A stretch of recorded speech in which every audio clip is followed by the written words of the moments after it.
La bienvenida al doctor Salim Saidán. Él es profesor en la Universidad Católica de Quito, experto en Derecho Constitucional y hoy precandidato a ocupar una de las vocalías, uno de los puestos de juez de la Corte Constitucional. Ha pasado ya los primeros filtros, razón por la que le felicitamos, doctor Saidán, y quisiéramos iniciar este diálogo con su visión sobre cómo está avanzando este proceso de renovación parcial de la Corte. Un buen día, estimado Gustavo. Un saludo por su intermedio a toda su audiencia.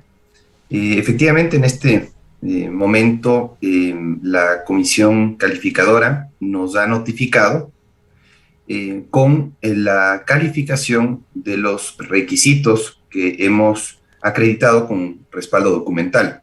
Y lo que corresponde es la subsanación de 2 de los 9 candidatos que no habrían cumplido con la presentación de algún documento, que podrán obtenerlo en 3 días.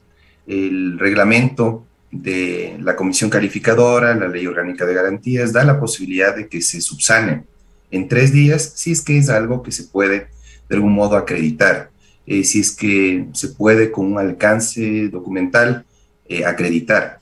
Lo que sí ha ocurrido, como usted muy bien ha señalado, Gustavo, es que 2 de los 9 candidatos, en el caso de María Fernanda Álvarez y Mauricio Guim, definitivamente fueron descalificados, pero eso no quiere decir que nos convocarán al concurso solamente a 7 de los 9 postulantes, sino que les dan la posibilidad a los proponentes, en este caso a la función de transparencia, de que reemplacen a esos 2 candidatos descalificados.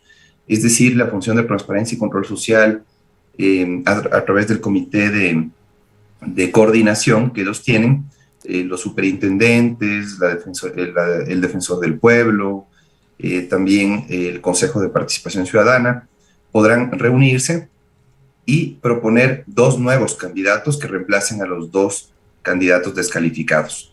Posteriormente vendrá la impugnación ciudadana. Bien, en los últimos años, podríamos decir, sobre todo en los 2 últimos años, la Corte Constitucional ha tenido actuaciones muy relevantes, mucho más notorias, conspicuas que en el pasado más lejano, doctor Saidán, de alguna manera generando conciencia sobre la importancia de este organismo. Y quisiéramos tratar sobre algunos de los temas en los cuales ha ido dirimiendo, tomando una posición la Corte Constitucional. Y uno de ellos es de enorme actualidad y de enorme sensibilidad para el país, la crisis carcelaria, que en un momento dado, recientemente, se convirtió en una especie de pugna entre el presidente de la República y la Corte Constitucional. El anuncio de Guillermo Lasso de este pasado lunes 15 generó incluso mucha confusión. Aparentemente, el Ejecutivo había decidido pasar por encima de una disposición de la Corte Constitucional con respecto al ingreso de elementos del Ejército a las cárceles. Quisiéramos su punto de vista y también su concepción sobre cómo se dieron las cosas, qué es lo que se hizo, hubo o no realmente allí un choque de fuerzas, diríamos, o de espacios de poder entre el Ejecutivo y la Corte Constitucional.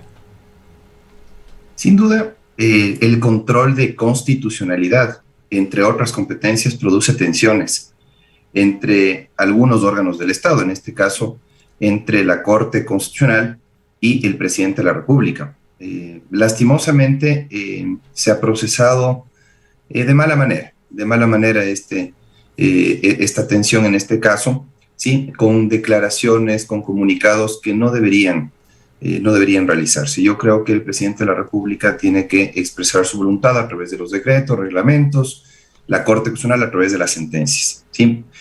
No me parece adecuado que en una crisis tan compleja como la que estamos atravesando, la manera de procesar estas diferencias sea a través de comunicados. En eso mi frontal discrepancia. Sin embargo, yo creo que la Corte Constitucional tiene que ser muy cuidadosa porque no se trata de un órgano estrictamente técnico.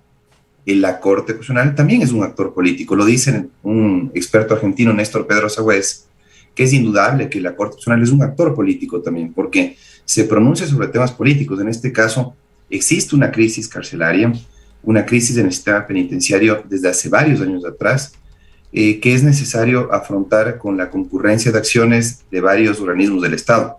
¿Y qué es lo que le corresponde evaluar a la Corte Constitucional?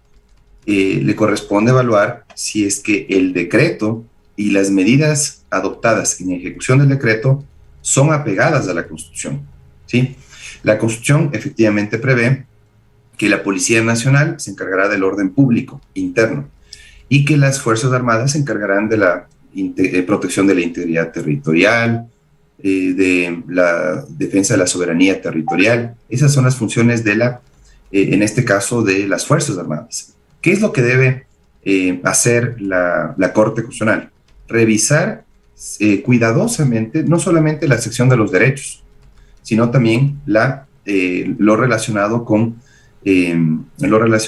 las competencias, ¿no? Entonces tiene que ver si es que el presidente de la República puede o no pedir auxilio de las Fuerzas Armadas en un estado de excepción. Lo puede hacer, ¿sí? Yo he visto que hay un problema en los dictámenes de la Corte Constitucional. La Corte Constitucional se ha pronunciado en el sentido de que son constitucionales los decretos del presidente de la República, pero a la par lo que ha hecho es decir, pero usted no puede hacer esto, no puede hacer esto y no puede hacer esto. Me parece que esa es una equivocación de la actual conformación de la Corte Constitucional que habrá que corregir, o al menos habrá que observar en el Pleno en el momento en que se delibere, ¿no? Yo seré respetuoso también de las discrepancias en el Pleno en caso de ser designado juez de la Corte Constitucional, y haré ese señalamiento de que no podemos nosotros como jueces de la Corte Constitucional primero recortar el periodo de vigencia de un estado de excepción. La Corte Constitucional me parece que no ha interpretado correctamente lo relacionado con sus competencias al recortar el periodo de vigencia de un estado de excepción. No lo puede hacer. Y por otro lado, creo que necesita hacer una revisión integral de la Constitución. No solamente enfocarse en los derechos. En este caso, por ejemplo, los últimos decretos de estados de excepción no han supuesto ni suspensión ni restricción de derechos. Por lo tanto, también habrá que preguntarse si es que la Corte Constitucional podría intervenir de conformidad con la Constitución. La Constitución dice solamente si hay suspensión o limitación de derechos, ¿sí? Habrá que discutir eso en la Corte Constitucional, si es que puede intervenir la Corte con sus dictámenes, si es que el decreto no supone suspensión de derechos. Me parece que ese es un tema muy importante a discutir. La ley orgánica es la que le permite intervenir a la Corte Constitucional. La Constitución dice solamente si hay suspensión o limitación de derechos. Entonces yo creo que el análisis tiene que ser objetivo, tiene que ser absolutamente desapegado de líneas políticas. Nosotros como jueces de la Corte Constitucional, en caso de ser designados, tendremos que actuar con independencia, con imparcialidad, con probidad, sin ningún tipo de compromiso político con ningún actor, sino solamente conscientes de que a nuestro cargo está la defensa de la Constitución. Somos guardianes de la Constitución y tenemos que actuar en correspondencia de manera absolutamente técnica en temas políticos que sin duda pueden resultar controversiales. En materia de procedimientos, doctor Saidán, nos gustaría conocer su criterio. ¿Cree usted que la Corte debe pronunciarse solamente a través de disposiciones oficiales, excitativas oficiales, si es que existe la forma, o sentencias, o puede o debe, tanto como grupo colegiado o sus miembros individualmente, ser deliberantes? En este segundo caso, ¿no se corre allí incluso un riesgo de prevaricato? Obviamente, tienen que ser muy prudentes las declaraciones de los jueces de la Corte Constitucional. Yo no estoy de acuerdo con que se hagan aclaraciones ante los medios de comunicación, se realicen comunicados de prensa, estos intercambios con el presidente de la República. Yo no estoy de acuerdo con eso. Una cosa es informar estrictamente lo que ha resuelto la Corte, por ejemplo, a través de las redes sociales. ¿Sí? Me parece que los canales de comunicación de la Corte son muy buenos. Efectivamente han mejorado. Creo que se ha comunicado muy bien con la ciudadanía en cuanto a la difusión de sus sentencias. Pero no creo que sea prudente ni necesario realizar aclaraciones, realizar llamados de atención a las autoridades del poder público. En este caso, por ejemplo, llamarle la atención al presidente de la República me parece que no se lo puede hacer a través de un comunicado. Hay que ser respetuosos de las autoridades y solamente hablar a través de los fallos. Creo que ese es un tema a discutir. Creo yo que al interior de la Corte Constitucional se tendrá que discutir eso ya cuando existe una renovación, porque no me parece prudente el anticipar criterio.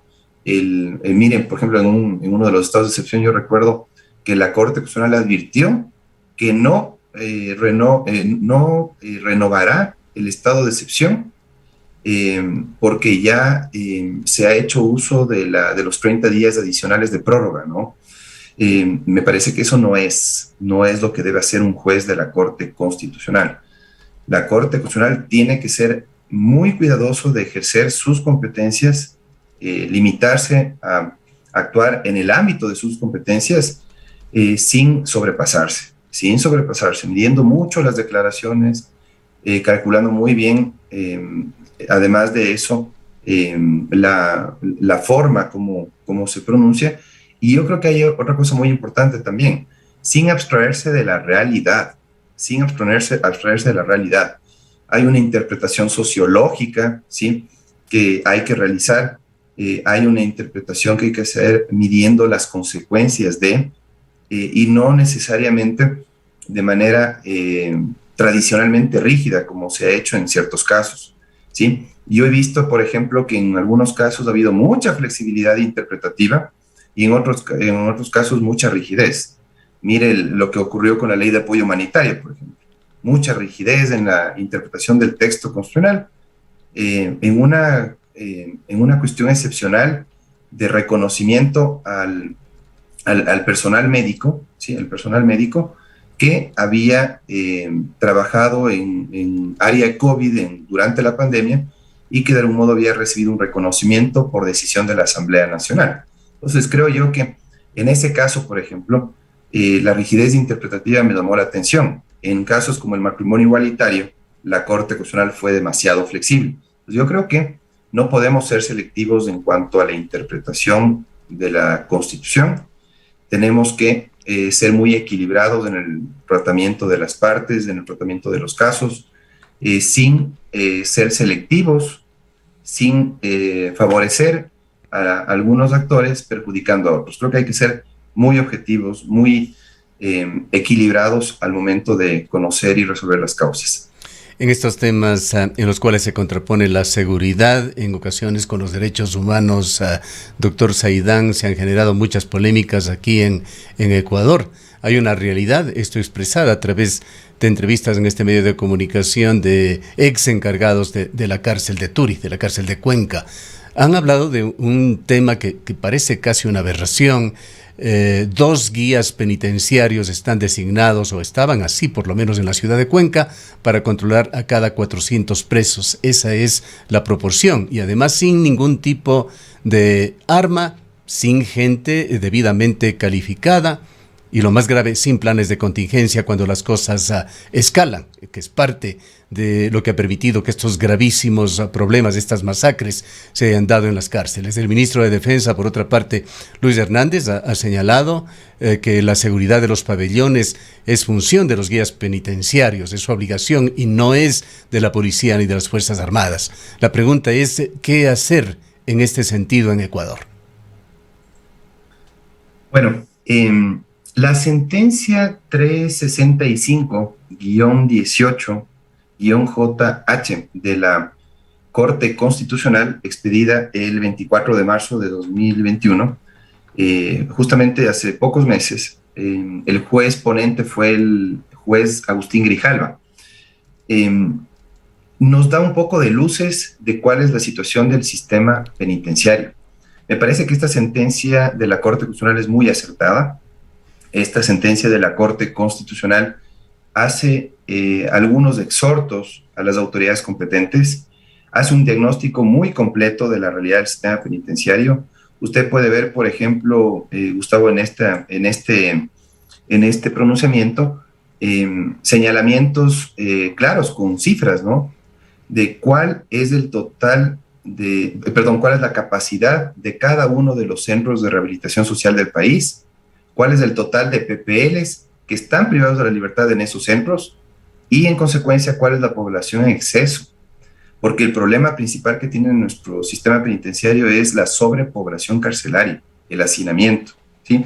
Yo creo que el Estado en cuanto al sistema de rehabilitación social tiene que estar consciente que asume una posición de garante de la vida, de la integridad, tiene que respetar la dignidad de los privados de la libertad.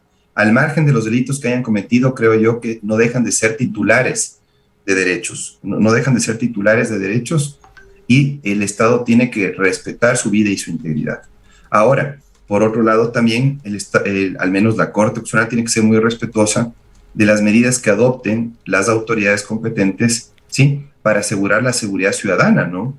Tampoco puede darle la espalda a la ciudadanía en el sentido de sobrepasarse en cuanto al control de constitucionalidad y entrar a cuestionar medidas que las puede tomar el presidente de la República con apoyo de las Fuerzas Armadas y de la Policía Nacional.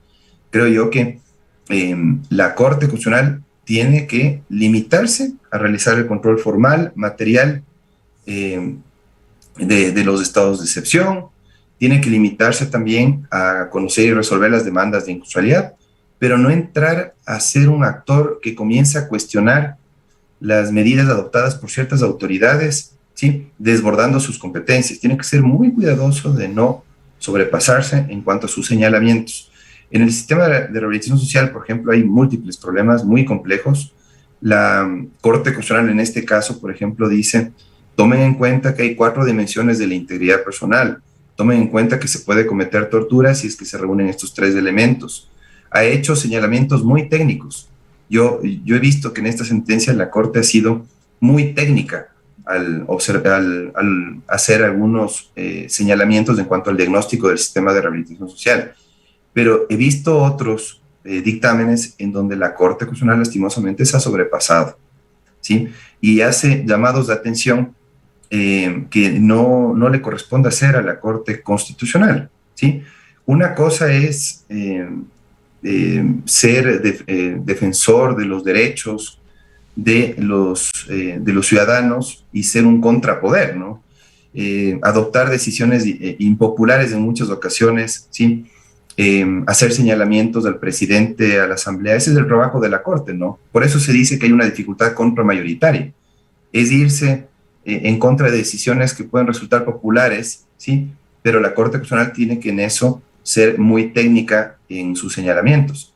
Pero eso no quiere decir que puede comenzar a cuestionar políticas o la forma como afronta el gobierno ciertos sistemas, ciertos problemas complejos que hay en el país, ¿no? Entonces, creo que creería yo que es importante que la Corte Constitucional esté consciente que no puede desbordar su ámbito de competencia. En este caso, por ejemplo, la Corte Constitucional ha señalado que ha habido hechos violentos en el sistema de rehabilitación social, problemas de hacinamiento, y eso hace que los amotinamientos, los problemas en los centros de rehabilitación, los enfrentamientos entre bandas y demás, sea algo que ocurre con mucha frecuencia, lastimosamente. Respecto a eso, obviamente el presidente de la República, a través de sus distintos ministerios, puede adoptar acciones, ¿sí? Que tendrán que ser observadas en caso de que exista alguna demanda o algún estado de excepción en el marco de estos episodios. Pero no creo que la función de la Corte Constitucional se convierta en ser un fiscalizador de toda medida adoptada por el presidente de la República cuando no está de por medio los derechos, ¿no? Creo yo que en este caso, por ejemplo, no ha habido suspensión de los derechos, habrá que discutir si es que la Corte puede intervenir y cómo puede intervenir, porque me llama la atención que la Corte Constitucional comience a cuestionar algunas atribuciones que están conferidas al presidente de la República de acuerdo a la Constitución y a la ley, ¿no? El saldo de la crisis carcelaria, en todo caso, para Ecuador es realmente lamentable, trágico, con más de 300 víctimas solamente en este año. El gobierno lo abordó inicialmente determinando un presupuesto, me parece que 40 millones de dólares, señaló el presidente de la República en la matanza o después de la matanza previa a esta última. No sabemos cuánto de eso se ha invertido, pero también el otro abordaje del presidente fue el de declarar estados de excepción que venían dándose ya desde el gobierno anterior. En todo caso, ahora el gobierno, tras una meditación de casi 72 horas y de dialogar con representantes de otras funciones del Estado y organismos de control, decidió poner en marcha una estrategia basada en 6 puntos, entre los cuales se destacaba de la autoría por dominio de organización, que hicieron caer en cuenta algunos juristas. Esto estaba ya en el COIB, en el artículo 42. Luego Fabián Pozo, el secretario jurídico, señaló que no se trataba de crear esta figura, sino de ampliarla. Por otra parte estaba el de facilitar remate de los bienes secuestrados a criminales o al narcotráfico, fortalecer o ampliar la normativa de uso progresivo de la fuerza, etcétera, etcétera. Quisiera hacer una pregunta general sobre su juicio de valor con respecto a esta estrategia enmarcada en estos 6 puntos que anunció el presidente de la República el pasado día lunes. Sí, yo celebro que lo que establece la Constitución se haya aplicado en este caso, la coordinación interinstitucional. Y la coordinación interinstitucional no solamente al interior de la función ejecutiva, sino cooperando con otras funciones del Estado. Me parece que ese intercambio de información, esa concurrencia de acciones es fundamental para resolver una crisis tan compleja como la que estamos enfrentando. ¿Sí? Hay episodios de extrema violencia, hay asesinatos, ataques a la integridad, ¿sí? Que, como decía la Corte Constitucional hace unos meses, dan cuenta de la gravedad que ha alcanzado una crisis que la Corte ha dicho es estructural, y en eso coincido con ese señalamiento que ha hecho la Corte. Hay una crisis estructural del sistema de rehabilitación social, provocada ¿por qué? Porque existe una debilidad institucional. Creo yo que en ese sentido, ahora que todavía no ha concluido este proceso de designación, me atrevo a decir, creo yo que es necesario reforzar las capacidades del Servicio Nacional de Atención a Personas Privadas de la Libertad. Creo que ahí está la clave, ¿sí? Encargar a personas que tengan un perfil técnico la ejecución de acciones en el Servicio Nacional de Atención a Personas Privadas de la Libertad, el famoso SNAI, ¿sí? No creo que la solución sea en enviar mensajes simbólicos, digamos, del poderío del Estado, sino más bien tratar de tender puentes, ¿sí? De tender puentes con organizaciones que de algún modo pueden propiciar la salida de esta crisis. Creo yo que no hemos ido a las causas del problema. Creo que solamente hemos paliado los efectos de esta crisis.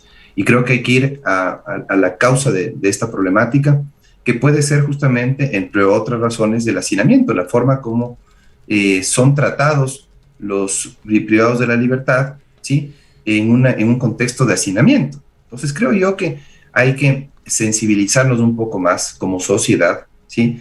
Eso no quiere decir que nos debemos despreocupar de la seguridad ciudadana, sin duda, pero tenemos que llegar a atender estas problemáticas sociales con mucho acierto desde lo técnico, ¿no? Justamente para que esta disputa del control de los centros de privación de libertad, ¿sí? Ya deje de darse y pueda el Estado asumir el control de esos centros, que es lo que corresponde, para asegurar justamente los derechos de los privados de la libertad y que no sean, en este caso, los líderes de las bandas quienes tengan el control sobre los centros. Yo creo que esto, sin duda, se tiene que resolver con la concurrencia de acciones. Yo creo que la Asamblea Nacional, por ejemplo, sería interesante que pueda discutir reformas al Código Orgánico Integral Penal. Creo que hay un catálogo demasiado amplio de delitos, ¿sí? Tendremos que revisar también las penas en el legislativo, tendremos que revisar en el ámbito ejecutivo también la posibilidad de conceder indultos a ciertos privados de la libertad. Tendrán que revisar también en el ámbito de la función judicial si es que la Fiscalía puede tener criterios más rigurosos para pedir prisión preventiva, para que no se pueda conceder la prisión preventiva solicitada por la Fiscalía en buena parte de los casos, para justamente tratar de aliviar un poquito la capacidad de los centros de rehabilitación social. Yo creo que pueden realizar acciones concretas como esas. O sea, lo importante es que cada uno asuma su rol. En este caso, por ejemplo, la Fiscalía reúna a su personal, pueda capacitar a su personal para solicitar la prisión preventiva cuando sea estrictamente necesaria, que no sea la primera medida de carácter personal, la medida cautelar de carácter personal que se adopten, que se piden en algunos casos, que se prefieran otras para justamente no llenar de procesados a centros de rehabilitación que ya está llena de condenados, que no existan tampoco privados de la libertad por delitos menores que sin duda podrían ser revisados por la Asamblea Nacional para analizar la posibilidad de despenalizar ciertas conductas, analizar la posibilidad, por ejemplo, de que las penas no sean, que el endurecimiento de penas no sea la salida desde el populismo penal, sino que se haga un trabajo serio en la Asamblea, en la Presidencia de la República, en la Fiscalía, en el ámbito jurisdiccional, para que justamente no tengamos este problema, principalmente de sobrepoblación carcelaria, que creo que es una de las causas, además de la exclusión social, además de los problemas de pobreza que vive el país. Yo creo que el problema que enfrenta el país justamente es de una crisis económica, una crisis de empleo, que puede ser también parte de la explicación de por qué razón en estos momentos se ha incrementado la ocurrencia de delitos y es necesario reforzar los controles para que justamente exista más seguridad ciudadana. La gente se siente desprotegida frente a las personas que delinquen y creo yo que es necesario guardar un justo equilibrio entre la justa o necesaria competencia de seguridad para garantizar la seguridad y por otro lado también tener en cuenta que las personas privadas de la libertad son también titulares de los derechos y tienen que ser tratadas con absoluto respeto a su dignidad. Para finalizar, doctor Saidán, le invitaría a dar una mirada a otros aspectos de la vida nacional. Entendemos, creo que todos los ecuatorianos, las urgencias económicas del país, la intención del presidente Guillermo Lasso de solucionarlo. La cuestión es ¿a costa de qué? Ecuador Open for Business, este evento organizado por el gobierno, deja ciertas lecturas y dudas. Se ha hecho énfasis muy claro allí en la seguridad jurídica para los inversores, en la agilidad, trámites ejecutivos y facilitación de los trámites que se les dará. Y se ha dicho también por parte de algunos funcionarios que no se permitirán interferencias en contra de las empresas concesionadas. Y aquí pensamos nosotros en los activistas sociales. En este foro se ha hablado de las bondades para los inversionistas en Ecuador. No se ha tocado otros derechos que están en la Constitución ecuatoriana y que son además derechos universales, derechos de la naturaleza, derecho de las comunidades a consulta previa. Quisiéramos preguntarles si pueden generarse aquí conflictos justamente sobre estos derechos relacionados con este tema de la gran minería y las concesiones de negocios y bienes del Estado que aparentemente se vienen y con fuerza. La actividad extractiva de recursos naturales no renovables sin duda produce tensiones sociales y ambientales. Es necesario reactivar el aparato productivo sin duda, es necesario reactivar la economía, pero con estricto respeto y observancia de los derechos humanos, de los derechos fundamentales. Creo yo que es importante que el presidente de la República, a través de los ministerios competentes, pueda llegar a ese justo equilibrio, ¿no? El derecho a la consulta previa efectivamente es un derecho reconocido en la Constitución, ha sido desarrollado de manera muy escueta a nivel legislativo. Creo que también ahí vale el exhorto a la Asamblea Nacional para que expida la ley que regule el ejercicio del derecho a la consulta. No tenemos una ley, ¿sí? Tenemos reglamentos actualmente en el país. Creo yo que es necesario expedir una ley para regular el ejercicio del derecho a la consulta en el ámbito minero y petrolero. Es una tarea pendiente que tiene la Asamblea Nacional. Ojalá que la pueda desarrollar en los próximos meses, porque sin duda, ante la falta de ley, puede darse interpretaciones de lo más diversas, ¿no? Puede realizarse interpretaciones de lo más diversas. Creo que es importante que tengamos esa ley y que además de eso se pueda establecer algunas aclaraciones de la ley de minería. Mire, por ponerle un ejemplo, en la ley de minería, el artículo 89-90, me parece, regula justamente quiénes son titulares del derecho a la consulta. Por ponerle un ejemplo, se ha creído que los titulares del derecho a la consulta son todos los actores, cualquier persona interesada en ser consultada. Y no es así, no hay que confundir la consulta previa con la participación ciudadana. Sin duda, el gobierno tiene que ser muy abierto a la participación ciudadana, pero eso no quiere decir que hay que consultar a todos. Creo que es necesario que se clarifique a quiénes se debe consultar, a quiénes se debe consultar. Normalmente es a las comunidades del área de incidencia del proyecto, que pueden resultar afectadas por los trabajos que se pueden realizar en el ámbito extractivo de recursos naturales, ¿no? Y también hay que solicitar a la Corte Constitucional, ¿sí?, que en este caso no tome partido ni por el sector minero ni por ciertos activistas sociales. La Corte Constitucional tiene que ser muy ecuánime, muy equilibrada al momento de decidir y escuchar a todos. Le digo esto por una razón, Gustavo. El día lunes, ¿sí?, yo pude presenciar una audiencia en donde la Corte Constitucional dio la palabra exclusivamente, ¿sí?, a integrantes de varias comunidades, inclusive de comunidades que no tenían nada que ver con el conflicto que se estaba analizando. Y sin embargo, representantes de la Cámara Nacional de Minería, representantes de empresas mineras, nunca pudieron intervenir.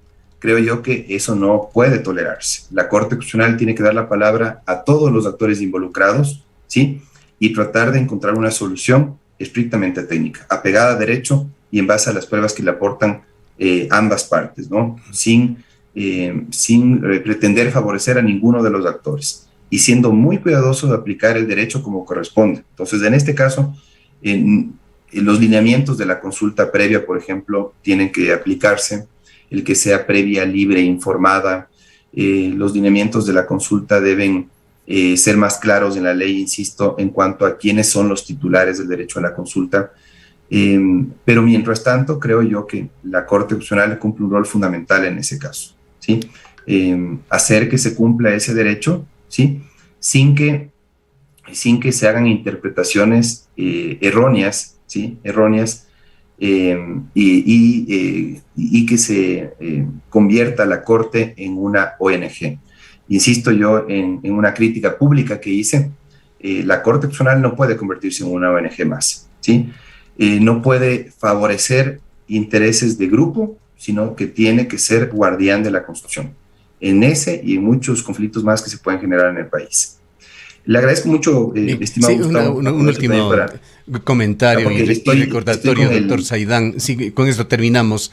Que la Corte Constitucional, vale recordar, dirimió y dio luz verde a la consulta popular de Cuenca y además se obligó a dar un seguimiento. El trámite se encuentra hoy represado por el Ministerio del Ambiente, que por varias semanas, por el ministro específicamente, no da curso a la determinación de coordenadas en las zonas de recarga hídrica de los ríos de Cuenca, y esto genera preocupaciones en nuestro medio. Gracias, doctor Saidán. Éxito en el concurso en el cual usted está participando. Muchísimas gracias, estimado Gustavo. Siempre es un gusto dialogar con usted. Un buen día también para todos. Muchas gracias al doctor Salim Saidán, experto en Derecho Constitucional, candidato a convertirse en miembro de la Corte Constitucional en Ecuador.